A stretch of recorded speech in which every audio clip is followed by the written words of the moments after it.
Have you heard about the town where lawn mowers were banned?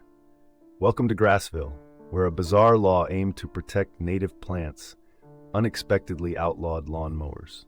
Residents, determined to maintain their gardens, staged a creative rebellion by crafting grassings, unique grass sculptures that soon became a community tradition.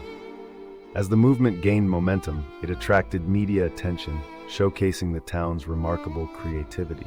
Through persistent unity and a sprinkle of ingenuity, Grassville not only reclaimed their lawns, but also transformed landscape maintenance into a vibrant, artistic expression. This peculiar uprising against an unusual law highlights the power of creativity and community spirit.